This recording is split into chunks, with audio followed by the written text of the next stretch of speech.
Bueno, entonces, para los que estuvimos y para los que no también, estuvimos viendo el versículo 1 al 10 la semana pasada. Ahí lo que encontramos, todo el contexto general, no es una tragedia aislada, una tragedia aleatoria o malvada de parte de Dios. Tampoco es una tragedia impersonal que simplemente sucedió porque tenía que suceder, sino que realmente era la consecuencia de años y años de desobediencia abierta a lo que el Señor mandaba.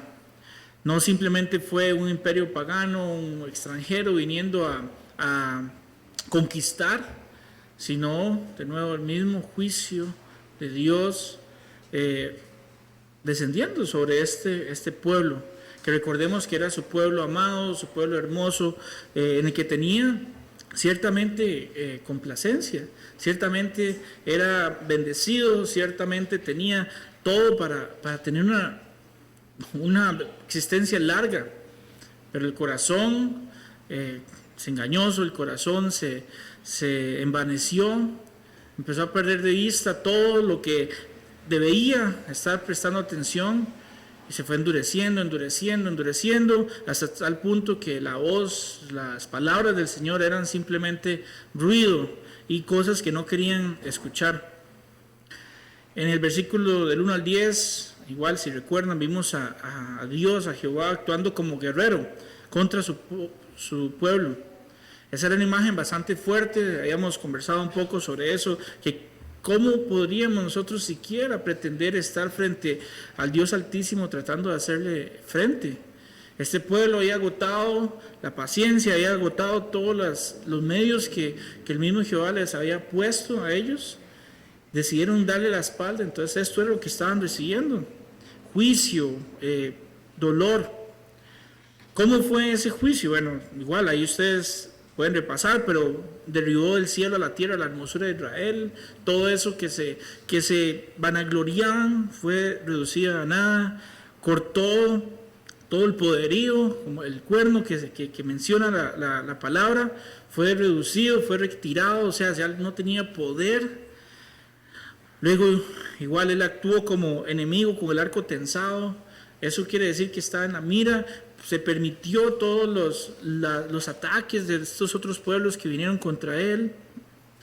Se desechó su propio altar, el santuario, se desmanteló el muro, las puertas, el rey, los sacerdotes, y hasta la voz profética fue silenciada.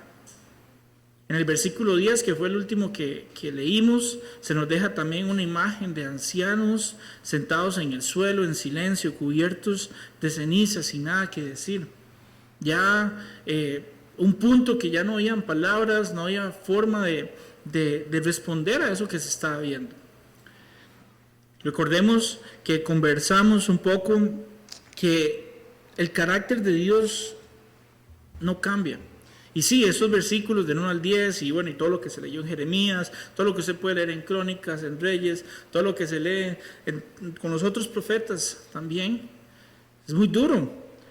Y es muy fácil simplemente leerlo y tener dos respuestas. Una, pensar de que Dios es muy severo, ¿verdad? Y vienen los mismos comentarios que a veces a nosotros mismos en nuestro corazón nos incomodan, ¿verdad? Y cómo Dios pudo hacer eso, ¿verdad? Como el Antiguo Testamento muestra un Dios tan severo y el Nuevo Testamento un Dios tan amoroso, pero eso sabemos que es una mentira. Luego está el otro camino que podemos también tomar en estas lecturas, que a veces simplemente las tomamos como información. Simplemente llegamos y tomamos esto y leemos así, eso es por culpa de su pecado, por culpa de lo que ellos estaban haciendo, entonces nos volvemos también indolentes y no abrimos nuestro corazón a lo que viene en este texto, que es uno, el carácter del Señor, y dos, la consecuencia por el pecado. Y lo tomamos igual por ligero, lo tomamos igual por simplemente palabras, cosas que están ahí. De cualquiera de las dos maneras que lo tomemos, como les digo, pensar de que Dios es severo y que qué bárbaro, cómo hizo esto, o el otro que simplemente es consecuencia del pecado de Israel, de Judá. Si cualquiera de los dos caminos tomamos, nos estamos perdiendo mucho. En estos capítulos, y específicamente el que leímos, los versículos del 1 al 10, vemos el carácter del Señor que no cambia. La Escritura nunca va a separar la justicia de Dios de la paciencia de Dios. La Escritura nunca va a separar la justicia de Dios de su amor. Tenemos que ver a Dios como quien es realmente. Ese Señor amoroso, misericordioso, clemente, tardo para la ira, grande en misericordia. Pero también ese Dios justo que no permite el pecado. Tanto fue así, recordemos, tanto fue así que Él no se niega a sí mismo, que su Hijo, Jesucristo, vino y tuvo que morir por nosotros en esa muerte de cruz, la peor muerte que podemos imaginarnos, todo para ser nosotros justificados, porque el pecado del mundo es grande. Entonces la palabra de Dios nunca va a separar eso, ni su amor, ni su misericordia, ni su gracia, de su juicio, de su soberanía. Y tenemos entonces que ver estos versículos con esa lente. Dios no deja de ser bueno cuando juzga. Dios no deja de ser bueno cuando permite que cosas malas, entre comillas, pasen. No. Tampoco Dios deja de ser justo cuando es paciente, cuando es amoroso. Porque por algo estamos aquí, por algo tenemos esperanza en Él. Porque si fuera Él justo, sin amor, bueno, no estaríamos aquí. Pero Jesucristo vino y nos mostró lo que era el amor y la justicia en un mismo sacrificio. Entonces, eso es lo que tenemos que tener en mente cuando leemos estos versículos. Aquí es donde quiero que igual lo que terminemos de estudiar hoy nos llevemos, que es que Dios no puede negarse a sí mismo. Dios, su santidad no es negociable, su paciencia tiene un propósito, no es simplemente indiferencia o simplemente un tiempo para esperar y ya, no, todo tiene un propósito. De nuevo, su santidad no es negociable, su paciencia tiene un propósito, tiene un límite también. Y nosotros tenemos que responder adecuadamente a esto que se nos da, esa gracia, esa misericordia. Ahora, para este pueblo, recordemos, no era un juicio de destrucción. Sí fue severo, sí murieron muchísimas personas de las maneras también más horribles. Y ahorita vamos a leer un poco sobre eso. Pero al final, lo que Dios quería era tratar con ellos de tal manera, tan profunda, que ellos pudieran reaccionar y realmente clamar al Señor. Y eso también lo vamos a leer en los versículos que hace falta. Clamar de una manera honesta a Dios. No solamente para evitar que esto pasara, vean que ya sucedió. Ahora que vamos a leer ahí en el versículo 19, 20, 21, etcétera, hasta el 22. Ya eso ya había pasado. Y Jeremías los llama a clamar al Señor.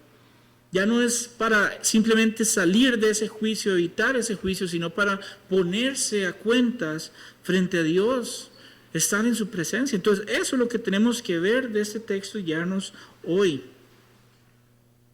Pero Dios es santo y por amor a su pueblo, amor a nosotros, Él no se queda callado ante el pecado no confrontado. Aquí, en lo que leímos, ahí fue muy evidente ese pecado. Dios lo confrontó muchas veces por medio del profeta Jeremías. Y bueno, ellos decidieron no escuchar, pero el pecado fue confrontado. A nosotros igual, démonos por dichosos cuando somos confrontados, cuando somos exhortados, cuando somos humillados por el Señor. Porque eso quiere decir que el Señor nos ama. Acuérdense, Dios ama, Dios disciplina al que ama. Si no, fuéramos hijos bastardos, dice la palabra de Dios.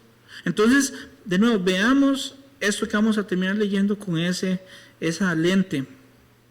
Aquí en el versículo 11, igual vamos a leer otra vez el 10 para empezar ahí con ese contexto, pero vamos a notar un cambio ya de narración. Ya dejamos de estar como una lente externa, viendo desde afuera lo que sucedió, el documental.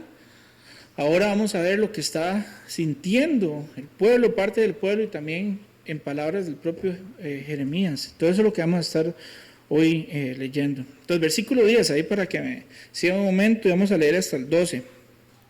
Dice: se sentaron en tierra, callaron los ancianos de la hija de Sión, echaron polvo sobre sus cabezas, se ciñeron de cilicio, Las vírgenes de Jerusalén bajaron sus cabezas a tierra.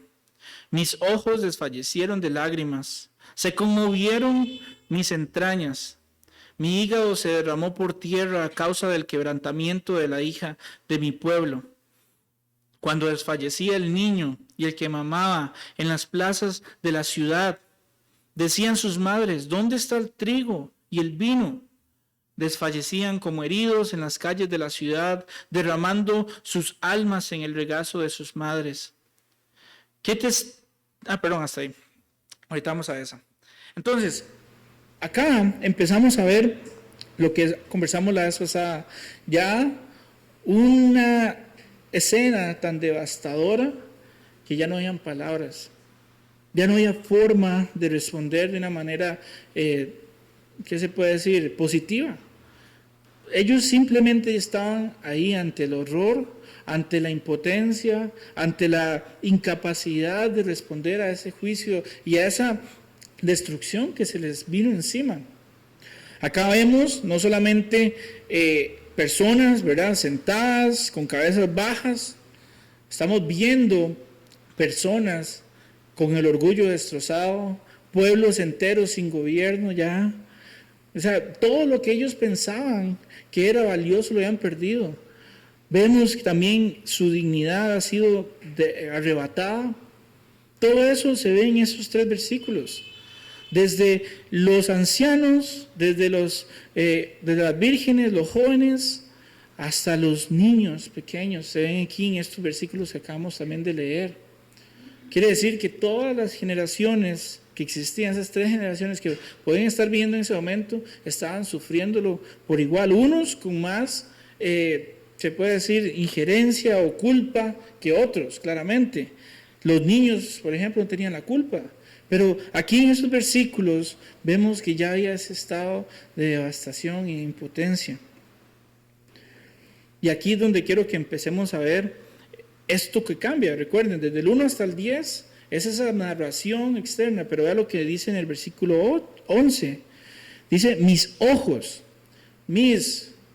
ahí hay una introducción de una primera persona, una narrativa que cambia. Ya estamos viendo la reacción en el corazón, en el ser de Jeremías que habla sobre esto. Dice, mis ojos desfallecieron de lágrimas. No podía ser diferente. Sus ojos no podían contener el llanto de lo que se estaba viendo. De nuevo, desde la muerte de todas las personas, niños, pero también ese pueblo hermoso que antes existía y ahora solo queda en la memoria. Mis ojos desfallecieron de lágrimas, se conmovieron mis entrañas. Mi hígado se derramó por tierra a causa del quebrantamiento de la hija de mi pueblo. Ya no estamos hablando de Dios y la ciudad, estamos viendo de ese cuerpo, esa persona que está enfrentando la realidad. Ojos, entrañas, hígado, son palabras que en el hebreo y todos los textos que ustedes van a ver, esas apariciones de esas palabras demuestran dolor en este caso. ¿Por qué? Porque para ellos donde provenía la vida es el hígado, pero aquí va todavía más allá. Los ojos, las entrañas, todo el ser como tal estaba quebrantado, estaba conmovido, estaba completamente roto por lo que estaba viendo, por lo que se estaba evidenciando en ese momento. Se derramó por tierra a causa del quebrantamiento de la hija de mi pueblo. No es por cosas banales, no son por cosas sencillas, por perder algo que él pensaba que era valioso y no, era porque realmente se había perdido todo lo que importaba, todo lo que se consideraba bello y bueno, poderoso, y además de eso, las vidas de inocentes. Cuando desfallecía el niño y el que mamaba en las plazas de la ciudad, niños inocentes, pequeños, que habían sido simplemente abandonados algunos, otros que sí lloraban en los brazos de sus madres, en los regazos, y desfallecían ahí. ¿Por qué? Por inanición, no había comida. Otros, inclusive, y en Deuteronomio 28 lo se mencionó ya varias veces, también cómo iban a ser, inclusive esos pequeños, iban a ser comidos, porque no había más comida. Son escenas horribles. Y no hay de nuevo otra forma de verlo, de espiritualizarlo, de verlo. Eran escenas horribles. Pero de nuevo, no es que Dios quería simplemente esto para que pasara de la forma que pasó, porque sí. El mismo pueblo se encargó una y otra vez de dar la espalda al Señor, de cerrar sus oídos a la palabra del Señor, y decidieron esta consecuencia. Probablemente muchos les parecía imposible que esto llegara a pasar hasta este nivel, porque igual, y lo hablamos la vez pasada, porque somos el pueblo de Dios, porque somos la niña de los ojos. Vemos que para Dios eso no es relevante, y lo conversamos la vez pasada. Nosotros como cristianos muchas veces caemos en errores de este tipo. Pensamos de que como somos creyentes ya podemos hacer lo que se nos antoja, decir lo que queramos, hacer lo que queramos y simplemente salir ahí sin consecuencia. Y sí, gracias a Dios, y también tenemos que ser bien claros, para los que están en Cristo no hay condenación. Pero ¿cuántos siguen ahí, realmente en ese vaivén, en ese limbo? Y muchos, y es lo más triste y más preocupante, muchos que creen ser salvos y no lo son porque no han rendido su vida al Señor. Aman más el pecado, aman más el mundo, aman más el placer que la voz del Señor, que les llama, que los incomoda. Y los que hemos nacido de nuevo igual, a veces nos volvemos simplemente robots automatizados que simplemente hacemos por hacer, y lo comentamos la vez pasada, perdemos la noción de por qué estamos aquí, para qué y a quién servimos, que es al mismo Dios que es poderoso, es soberano, es amoroso, es misericordioso, justo, y que vemos que tiene el poder para hacer lo que Él quiera. Entonces, nosotros tenemos que ver esto de la forma en que Jeremías aquí lo está describiendo. Una escena horrible por las consecuencias del pecado. Ojos, entrañas e hígado expresan una aflicción que afecta todo el ser. Pero no, leemos estos pasajes y es mera información. Uy, qué feo esto, ¿verdad? No, eso me lo va a brincar. Y no nos detenemos a pensar el por qué está esto aquí. ¿Para qué fue registrado todo esto?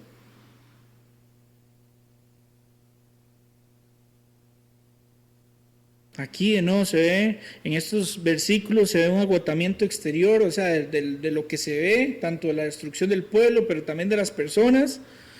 Se ve también esa conmoción inferior, ese shock que se le puede llamar, ¿verdad? Que es cuando las personas dicen que alguien entró en shock. Es eso lo que vemos. Y después, de nuevo, la respuesta adecuada, que es el derramamiento total del ser. No se guarda nada. Él aquí creo que se está haciendo bastante honesto consigo mismo al expresar este dolor. Para mí, esa parte que estamos leyendo es una de las más, tal vez serias, complicadas, pero también una de las más importantes para la mayoría de nosotros.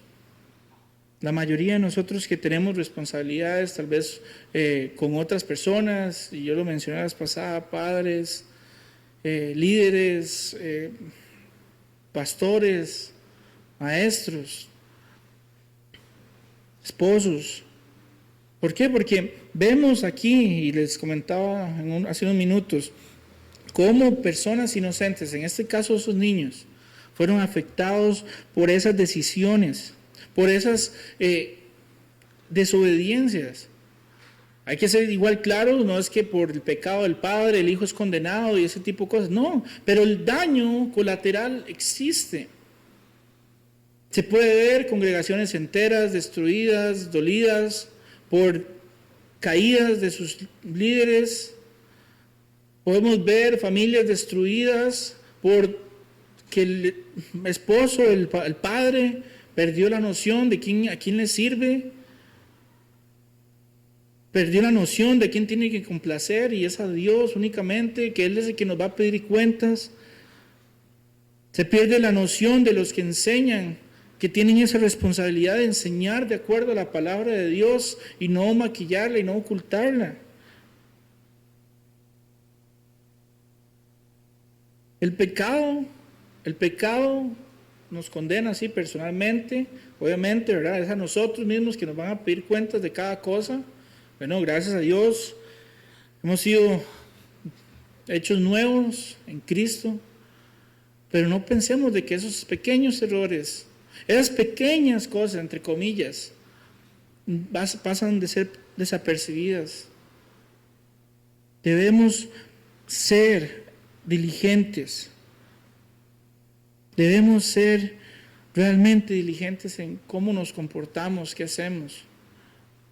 De nuevo, padres, pregúntense, ¿qué estamos modelando a nuestros hijos? O simplemente igual, yo voy a desobedecer y cuando mis hijos estén perdidos en el mundo, es que es culpa de ellos. No, nosotros tenemos una responsabilidad. Líderes, pastores, maestros, igual.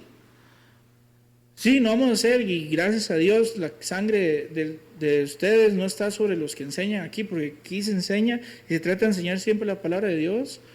Pero igual, cada vez que se expone la palabra de Dios, tiene que hacerse de esta manera directa, no mala, en el sentido de abusiva, pero sí con la palabra de verdad.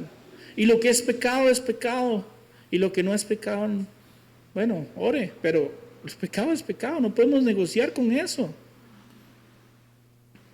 Si la palabra de Dios nos dice que podemos hacer A o B o C y tenemos que dejar de ser D, E y F, eso es lo que tenemos que hacer. No hay más. Compórtense como si realmente como es digno el Evangelio. Comportémonos como es digno el Evangelio. Ahora, volviendo aquí, ¿quiénes eran los responsables de todo este juicio?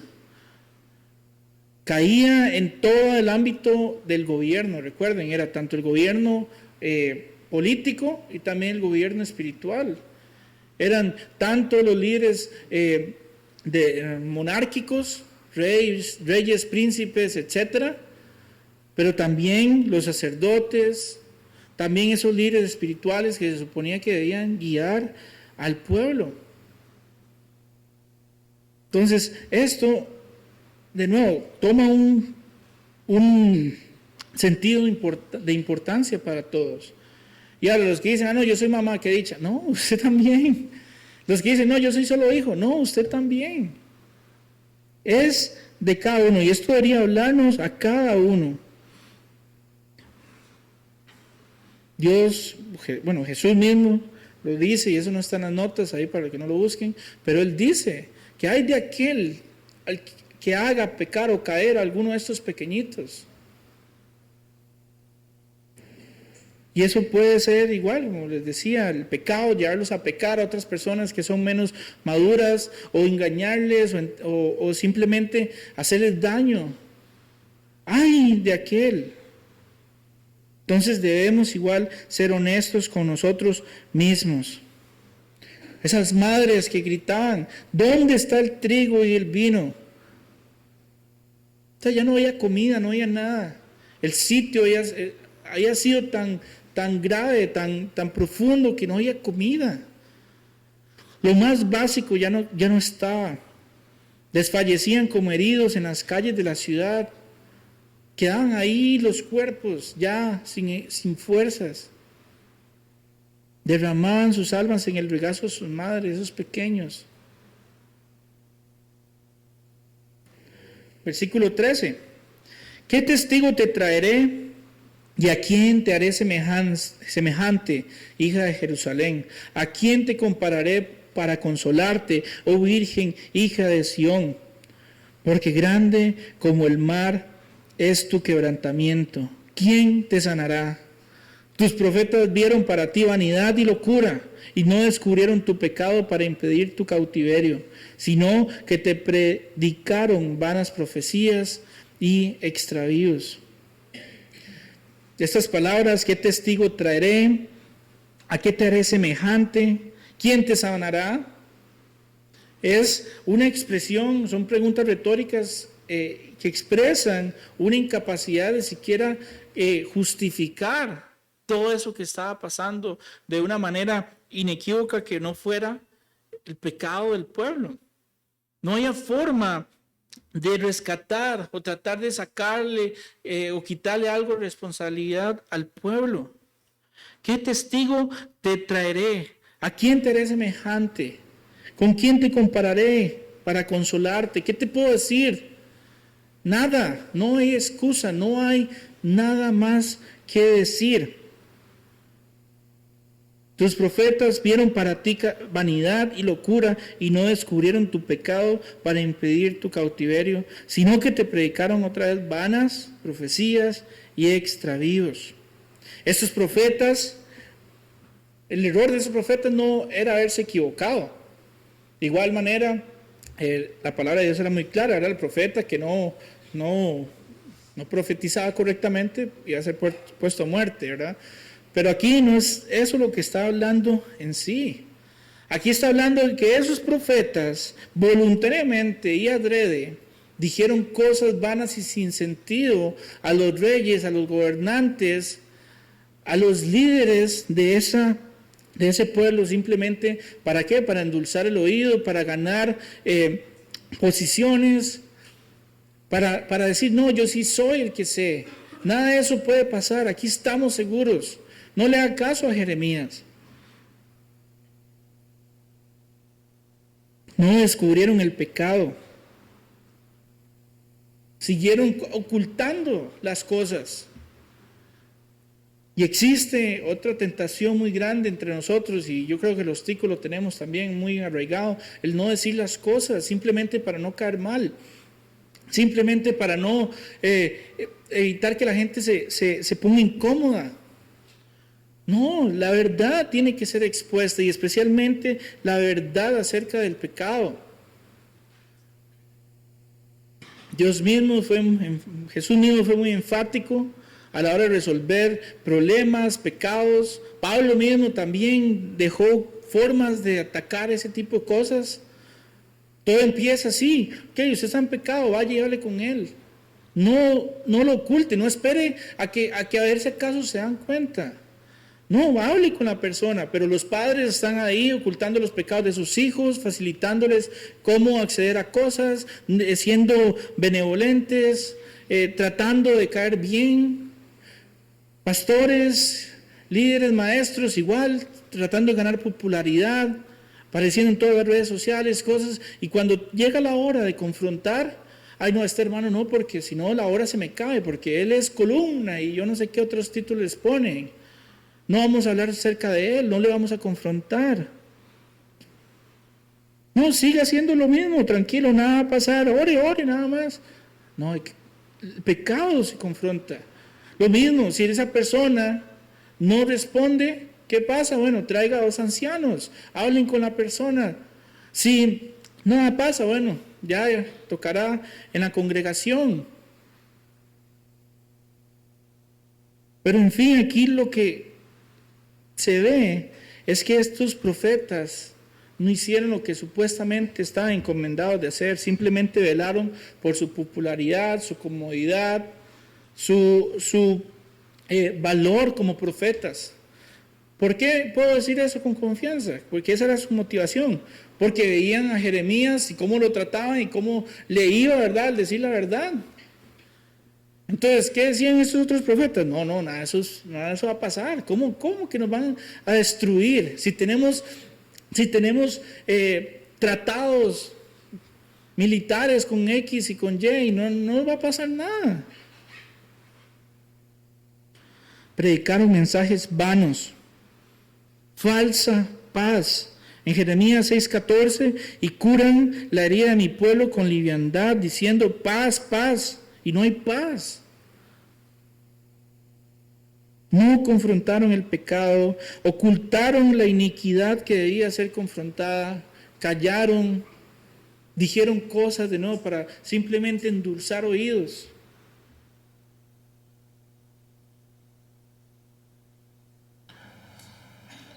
Y ahí vemos de nuevo el resultado. En Ezequiel 33, de 6 al 8, está muy clara la función, el llamado, la responsabilidad que tienen personas de este tipo, esos profetas. Dice, y usando la figura de la atalaya, que era ese vigía que veía, ¿verdad?, qué es lo que venía. Dice, pero si la atalaya viere venir la espada y no tocare la trompeta, y el pueblo no se apercibiere, y viniendo la espada hiriere de él alguno, este fue tomado por causa de su pecado, pero demandaré su sangre de mano de la atalaya. A ti pues, hijo de hombre, te he puesto por atalaya a la casa de Israel, y oirás la palabra de mi boca, y los amonestarás de mi parte. Cuando yo dijera al impío, impío, de cierto morirás. Si tú no hablares para que se guarde el impío de su camino, el impío morirá por su pecado, pero su sangre yo la demandaré de tu mano. Cosa seria es esta. Ahora, sí, no, profetas de ese estilo, ¿verdad? Ya sabemos que ya están, ¿verdad? Tenemos en la escritura, todo eso que yo les digo. Pero ahora los que quieren ser maestros, los que quieren enseñar, los que quieren compartir, bueno, sepa que va a haber más juicio. Entonces tenemos que igual tener el mismo cuidado.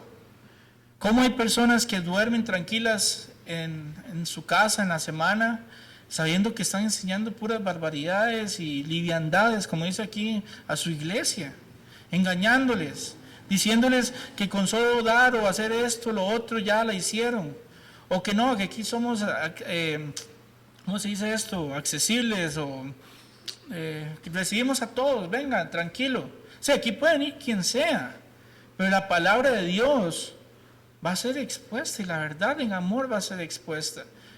Y el pecado es pecado, sea mentir, sea robar, sea la homosexualidad, sea el licor, todo se va a hablar como está en la palabra de Dios, y en amor vamos caminando, motivándonos en amor, levantándonos, como también dice en Gálatas 6:1. Si alguno fuera sorprendido en alguna falta, vosotros que sois espirituales, restauradle con espíritu de mansedumbre, considerándote a ti mismo, no sea que tú también seas tentado. El pecado se restaura, el pecado, si hay arrepentimiento genuino, se trata, se acompaña. Nos gloriamos, nos gozamos en las personas que se arrepienten y vienen al Señor. Pero de nuevo, esas otras personas no sé cómo duermen tranquilas pensando que con solo por hablar y entretener y recibir ya la hicieron. Pero hay una responsabilidad. El texto aquí en esta parte, yo lo puedo ver en ese versículo 14, que eso no es amor lo que esos profetas hicieron. Eso es una traición profética, no sé ni cómo llamarlo, una traición pastoral, no sé, pero traición al fin y al cabo, porque su función no fue hecha. Fue exactamente lo opuesto a lo que hizo Jeremías. Jeremías amó lo suficiente al pueblo como para confrontarlo, diciéndole la verdad y sabiendo aún que no iban a escuchar, lo hizo. Aquí igual, yendo un poco más personal, una aplicación más directa tal vez a la mayoría de nosotros. ¿Cuántos de nosotros igual tenemos ese llamado y esa comisión de ir a evangelizar, a ser discípulos, ¿verdad?, a todos los lugares? Pero obviamente no le estoy diciendo que vaya y agarre a palos a alguien, ¿verdad?, porque seríamos los primeros que tienen que agarrar a palos. Pero, no, es que no le puedo decir que el pecado y el infierno, ¿cómo le voy a decir eso? No, hombre, esa persona ya no me va a escuchar. Entonces, ¿qué hacemos? Entregamos evangelios incompletos. Don José lo decía, esas iglesias que se llaman, por ejemplo, las iglesias del evangelio completo, lo que entregan es un evangelio incompleto. Completamente lo contrario. Y a veces nosotros, por querer quedar bien, por querer decir lo correcto o lo moralmente o socialmente aceptable, no decimos la verdad. Pero no, en amor, no es que nos volvamos abusivos, ir y paliar a las personas que están en el suelo, sino más bien con mucho más amor, ustedes que son espirituales, ir y restaurarles, no sea que ustedes también vayan a ser tentados. Pero de nuevo, se nos olvida. Tenemos que ponernos serios en esto. Padres, esposos, líderes, maestros, pastores, misioneros, servidores, diáconos, el que limpia el piso, el que barre, el que pinta, quien sea. Todos tenemos este llamado a hablar la verdad, a entregar el evangelio. Hagámoslo como se debe, completo. Ahora sí, volviendo al texto, ¿qué pasó por causa de todo esto? Igual otra vez la consecuencia, y ahora no solamente es la consecuencia interna de qué le pasó al pueblo. Ahí en el versículo 15 y 16 vemos también ahora la consecuencia externa de cómo veían los de afuera todo eso que pasó en la ciudad y el nombre de Dios inclusive es blasfemado, burlado. Vea lo que dice el versículo 15. Todos los que pasaban por el camino batieron las manos sobre ti, silbaron y movieron despectivamente sus cabezas sobre la hija de Jerusalén, diciendo: ¿es esta la ciudad que decían de perfecta hermosura, el gozo de toda la tierra? Todos tus enemigos abrieron contra ti su boca, se burlaron y crujieron los dientes, dijeron: devorémosla. Ciertamente este es el día que esperábamos, lo hemos hallado, lo hemos visto. Aquí vemos de nuevo esa consecuencia de lo que pasa de la gente de afuera. Muchas veces pensamos que lo que hacemos, lo que pasa, lo que así no tiene un impacto en las personas también que no conocemos, y sí lo tiene. ¿Cuántas veces hemos escuchado a un familiar, un amigo, un vecino que nos ha dicho: no, yo no voy a la iglesia porque vea como son los cristianos. Yo no hago esto por X o Y razón porque vea el cristianismo. Y muchas veces tienen razón. Ahora, en este contexto, claramente habían enemigos declarados, claramente habían enemigos resueltos a acabar con Israel, al igual que hay ahora. Pero aquí lo que dice es que esa consecuencia que pasó hizo también que se burlaran de lo que Dios mismo había concebido como bueno y hermoso. No solamente él, sino el pueblo, la ciudad, sino también el nombre de Jehová, porque si se burlaban de la ciudad que Jehová protegía, que Jehová no dejaba que fuera penetrada, que fuera vencida, del que se estaban burlando no era en sí de la ciudad, sino también del mismo Dios. Ahora es objeto de burla pública. Esa misma frase donde dice que los que pasaban le injuriaban meneando la cabeza, se puede ver en Salmo 22:7, también hablando ya un poco más, tal vez, de lo que David vivió y obviamente un poco lo que se iba a ver después con Jesús. De hecho, en Mateo 27:39 también se muestra: los que pasaban le injuriaban meneando la cabeza. Esa frase que se utiliza aquí no es una frase ligera tampoco. Era un irrespeto, era una forma devastadora de burlarse del caído, de lo que ya estaba vencido, de lo que no se podía defender. El nombre de Dios queda expuesto a burla delante de las naciones. Eso también lo estudiamos en el capítulo 1. El nombre de Dios queda expuesto a burla delante de las naciones. Muchas veces, de nuevo, se nos olvida que somos representantes y embajadores de Dios. Y traemos que la gente blasfeme. Permitimos por nuestras acciones, por nuestros descuidos, que la gente blasfeme el nombre del Señor. Para ellos ya era muy tarde.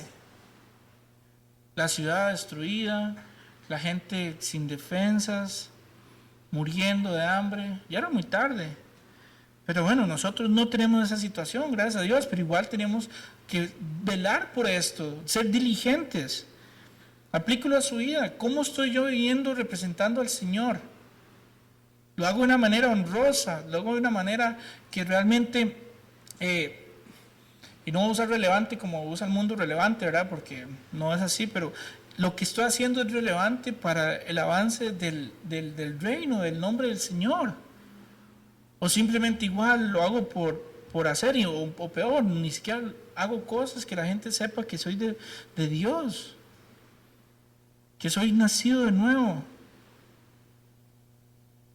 Mi conducta, mi forma de ser, mi servicio, mi amor, mi diligencia, mi disponibilidad,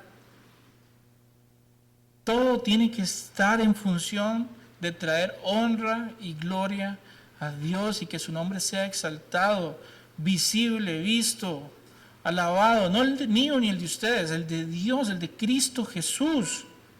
Primera Pedro 12 dice, manteniendo buena vuestra manera de vivir entre los gentiles, para que en lo que murmuran de vosotros como de malhechores, glorifiquen a Dios en el día de la visitación al considerar vuestras buenas obras. Lo que nosotros hacemos tiene que impactar no necesariamente esta vida, tiene que impactar la eternidad de muchas otras personas.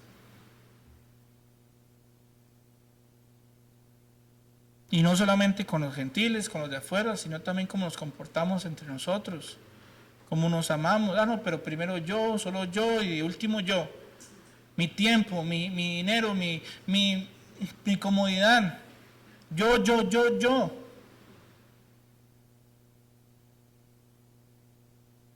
Debemos realmente mostrar ese amor, ser evidencia de que Dios puede cambiar vidas, de que Dios cambia vidas.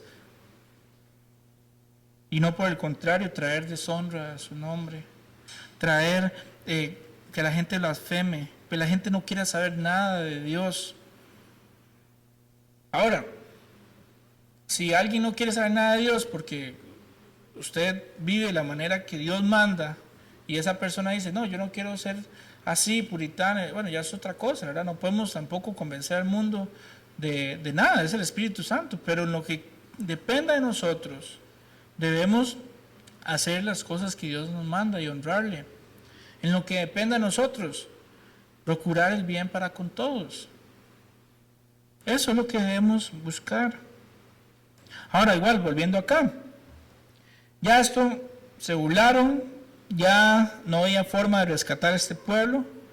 Podemos ver ese cumplimiento. O sea, todo esto no era ahí aleatorio, que pasó y que ya se cumplió ciertas cosas. No, todo se cumplió. Dice el versículo 17, Jehová ha hecho lo que tenía determinado. Ha cumplido su palabra, la cual él había mandado desde tiempo antiguo. Destruyó y no perdonó, y ha hecho que el enemigo se alegre sobre ti, y enalteció el poder de tus adversarios. Jehová ha hecho lo que tenía determinado y ha cumplido su palabra. Lo que se estudió en Levítico 26, en Deuteronomio 28, también lo que podemos leer en Josué 23, del 14 al 15, y ese lo podemos leer, igual solo para mencionarlo, ustedes pueden estudiarlo un poco más. Pero el versículo 15 de Josué 23 dice que así como ha venido sobre vosotros toda la palabra buena de Jehová, vuestro Dios, que Jehová vuestro Dios os ha dicho, también traerá Jehová sobre vosotros toda palabra mala, hasta destruiros de sobre la buena tierra que Jehová vuestro Dios os ha dado. También lo que leímos en Levítico 26, Deuteronomio 28, que ya varias veces lo hemos utilizado. La palabra del Señor se cumplió. Número 23, 19. Dios no es hombre para que mienta, ni hijo de hombre para que se arrepienta. Él dijo y no hará, habló y no ejecutará. Para todos aquellos que piensan que no hay consecuencia, que el mundo puede hacer lo que quiera sin consecuencias. No, la palabra de Dios es muy clara.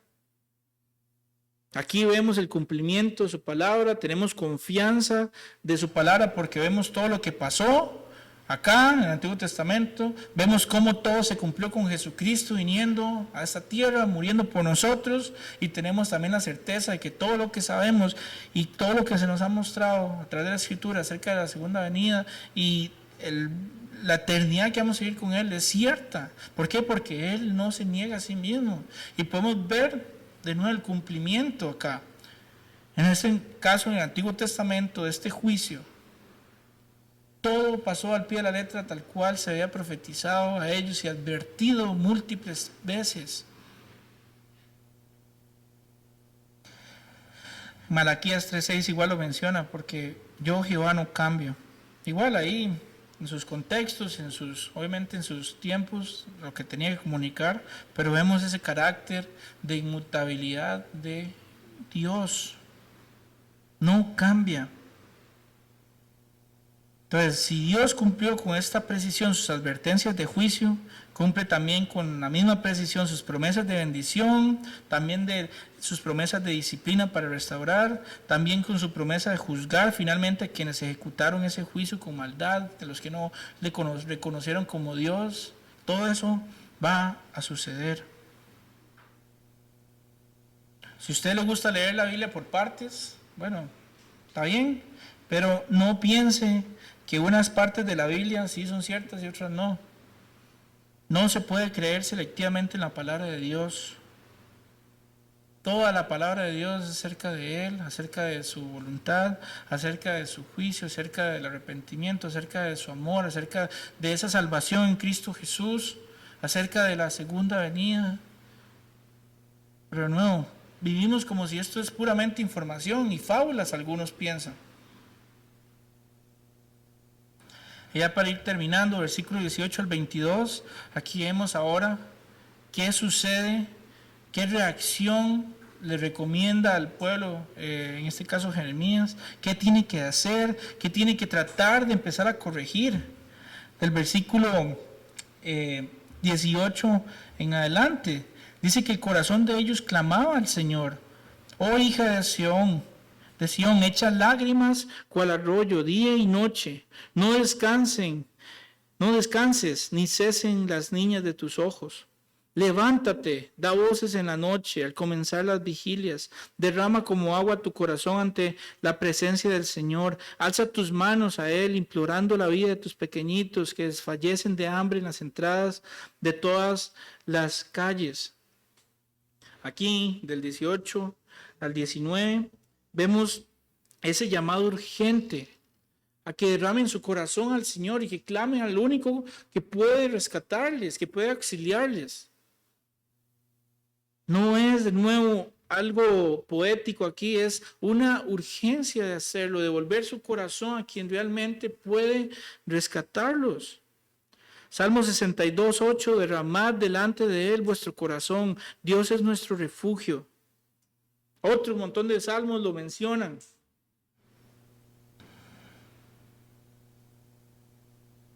Solo en Él hay salvación, solo en Él hay gozo, solo en Él hay realmente restauración. Cuando llegamos a este punto, el punto más bajo que se puede llegar, y ahora no es que tienen que esperar a llegar a ese punto para clamar al Señor, pero ahí el único que nos puede sacar es el Señor. Pero de nuevo, juego con fuego, estoy ahí adormecido, como si esto no importara, soy yo para mí mismo, de nuevo yo, mi tiempo, esto, lo otro, yo quiero ser el mejor amigo de mis hijos, quiero ser lo otro de la sociedad, quiero que la gente me vea a mí. Pero cuando llegamos a este punto, adivine quién es el único que lo puede salvar y sacar. Jesús, el Señor, aquí Jehová. Dice que el corazón de ellos clamaba al Señor. Lágrimas como arroyo, día y noche. Que no cesen esos ojos de llorar. Levántese en la noche, al comenzar la vigilia, clame. Derrame como agua su corazón ante la presencia del Señor. Y ahí quiero que subrayen eso, ante la presencia del Señor. El Señor está aquí. El Señor está ahí esperando por usted. Que usted llegue y clame a Él. No lo tiene que tantear, ¿verdad? Como dice Pablo, ahí a los griegos, como tantear ahí, como si no existiera, como si no pudiera verlo. Él está ciertamente aquí. Debemos realmente clamar a Él, depositar nuestra esperanza, nuestro gozo a Él. Es el único. Y esto de nuevo es un llamado urgente que se ve aquí, que después de todo esto se menciona. Clame, vaya al Señor. Joel 2, 12 al 13. Convertidos a mí con todo vuestro corazón, con ayuno y lloro y lamento, rasgad vuestro corazón y no vuestros vestidos, y convertidos a Jehová vuestro Dios, porque misericordioso es, y clemente, y tardo para la ira, y grande en misericordia. No deje pasar más tiempo. No espere llegar hasta aquí para clamar a Él. En el 20 vemos también a Jeremías también clamando a Jehová. Dice, mira, oh Jehová, y considera a quien has hecho así. Han de comer las mujeres el fruto de sus entrañas y los pequeñitos a su tierno cuidado. Han de ser muertos en el santuario del Señor el sacerdote y el profeta. Niños y viejos yacían por tierra en las calles. Mis vírgenes y mis jóvenes cayeron a espada. Mataste en el día de tu furor. Degollaste, no perdonaste. Has convocado de todas partes mis temores, como en un día de solemnidad. Y en el día del furor de Jehová no hubo quien escapase ni quedase vivo. Lo que crié y mantuve, mi enemigo los acabó. Aquí Jeremías no está quejándose, no está tratando de decirle, señores, ayúdanos a escapar de todo esto. Jeremías lo que está es reconociendo el juicio del Señor y clamando, derramando su corazón ante el Señor. Más adelante en el 3 vamos a ver cuál es esa respuesta, cómo vemos cuál es la confianza en el Señor. Pero aquí vemos ese corazón otra vez desfallecido, dolido, clamando al Señor, reconociendo de nuevo que es Él, Jehová, el que hizo todo esto, que permitió todo esto. También reconociendo que esas consecuencias, atrocidades, son consecuencias de ese pecado por el cual tuvo que venirse juicio. Tuvo que reconocer que tanto los niños y los viejos estaban muriendo, que los jóvenes murieron a espada, los que estaban peleando, los que trataron de defender.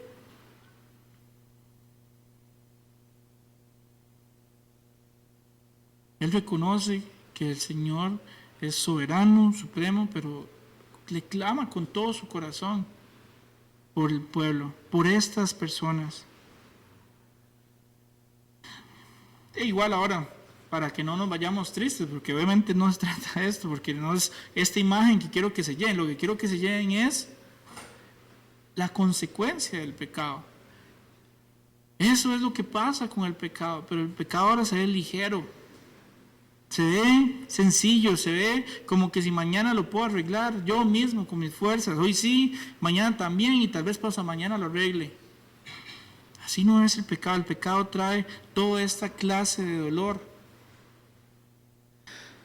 En las próximas semanas vamos a estar estudiando en el 3 versículos que nos gustan, pero muchas veces los leemos sin el contexto correcto. El 3:22, por la misericordia de Jehová no hemos sido consumidos, porque nunca decayeron sus misericordias, nuevas son cada mañana, grande es tu fidelidad. Amén.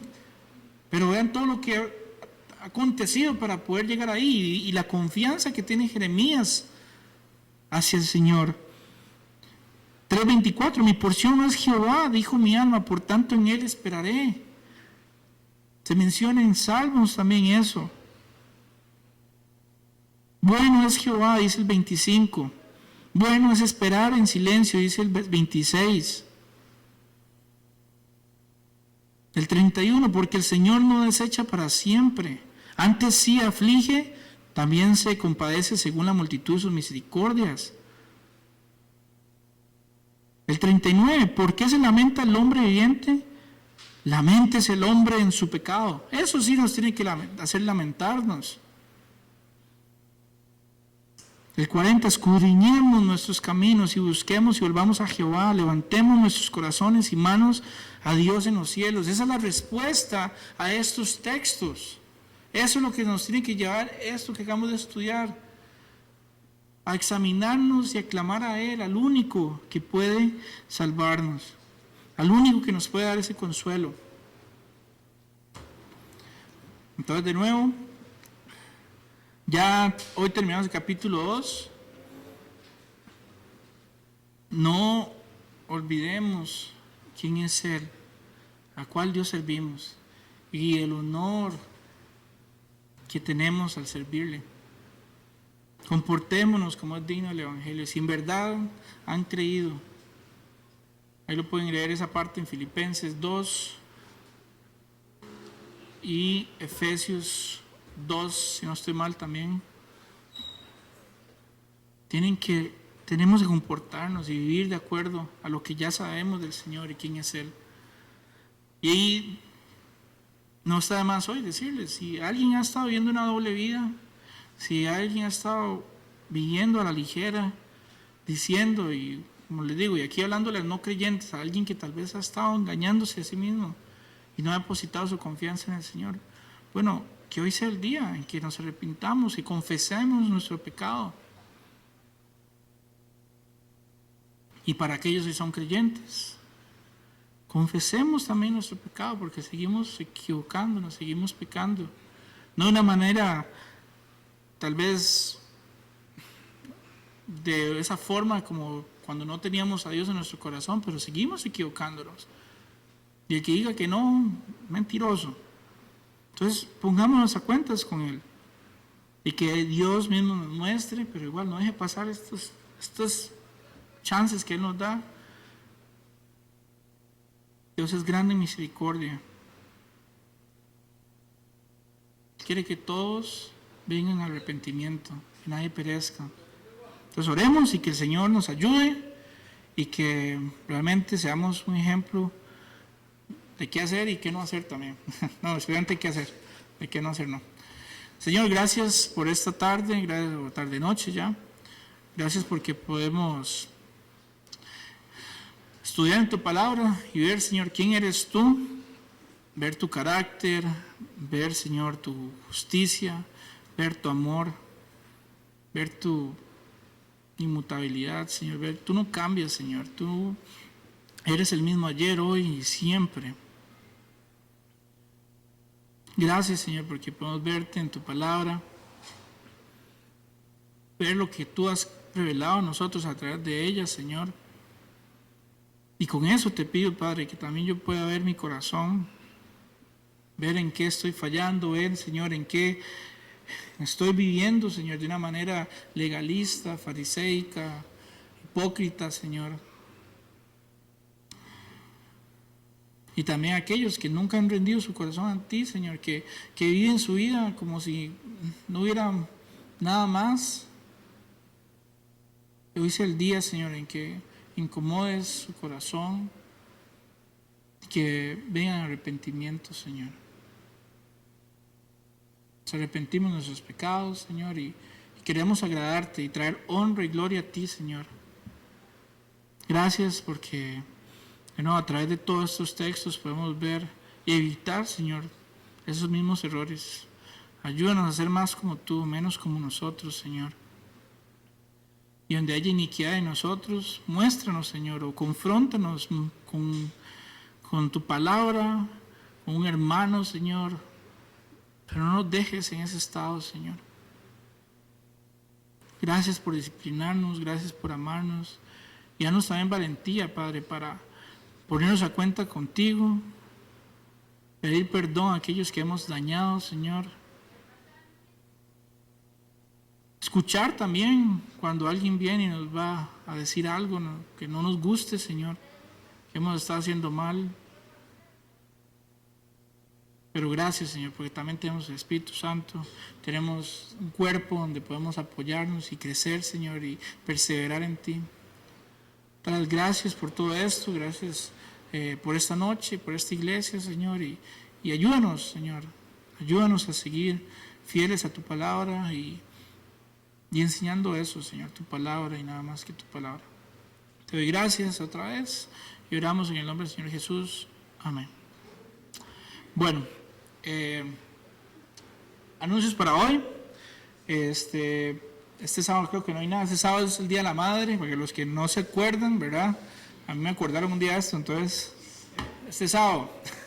Pero bueno, ya empezó Pasos Firmes. Recuerden, son 33 niños y jóvenes. Todos los que tengan a su bien y Dios los ha puesto en su corazón colaborar con este ministerio, se necesitan meriendas, galletas, refrescos todas las semanas. Entonces igual cualquier cosa pueden hablar con Catherine, o cualquier ofrenda que quieran dar, igual nada más ponen que es para Pasos Firmes, sea cual sea el medio que utilicen, solo poner que sea Pasos Firmes para poderlo canalizar correctamente. Tenemos Fundamentos de la Fe, empieza este domingo 16 de agosto, 9:15 de la mañana. No es tan temprano, pero tampoco tan tarde. Entonces, o sea, si no lo ha hecho, si no ha llevado Fundamentos de la Fe, nos motivamos a que lo tomen. Son 14 semanas, entonces pueden acercarse a Dani, o el domingo mismo llegar a las 9:15 de la mañana, pero igual acérquense a Dani para poderlos apuntar en la lista. Es requisito para servir también, si Dios también está poniéndoles eso en sus corazones, entonces para que también lo tomen en cuenta. Seguimos con Mateo el domingo. ¿Y qué más? Y yo creo que ya serían los niños, recogerlos allá abajo, y ofrendas, cualquier cosa, allá en la caja. Y don José viene a corregir todo lo que acaba de decir, entonces ahí ponen atención.